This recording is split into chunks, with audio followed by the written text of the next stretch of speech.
Salah satu kebahagiaan terbesar orang tua adalah saat si kecil mulai mengucapkan kata pertamanya. Ayah atau ibu pasti mendebak-debak kata apa yang akan dikeluarkan oleh si kecil. Menanti saat-saat itu, ibu mungkin bertanya-tanya kapan si anak boleh bicara, apa kalimat pertamanya, dan lain sebagainya. Umumnya si kecil akan mulai mengucapkan kata seperti mama atau papa di usia 9 hingga 12 bulan.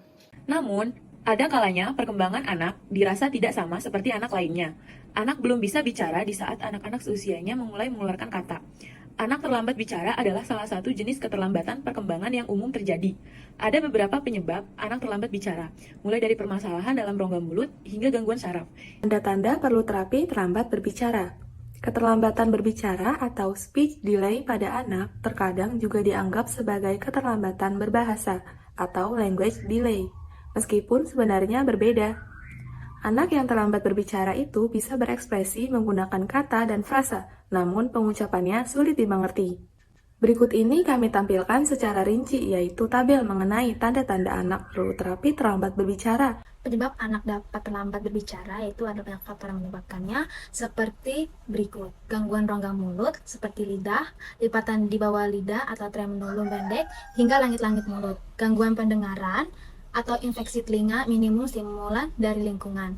Gangguan spektrum autisme, masalah neurologis, cerebral, distrofi otot atau cedera otot traumatis. Terapi berbicara yang dapat dilakukan oleh anak yang mengalami keterlambatan berbicara atau speech delay yaitu ada 5.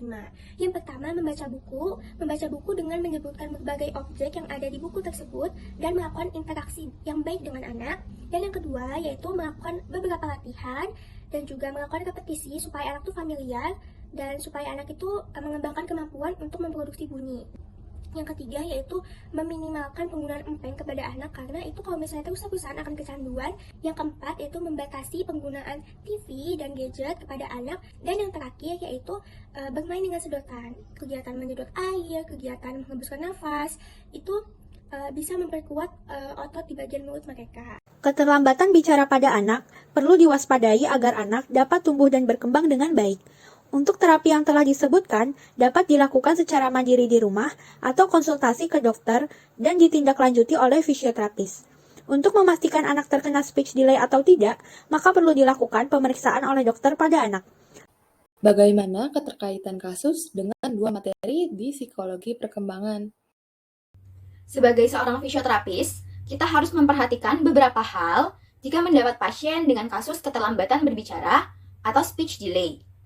Dilihat dari psikologi perkembangannya, seorang fisioterapis harus mengetahui penyebab dari timbulnya kasus tersebut.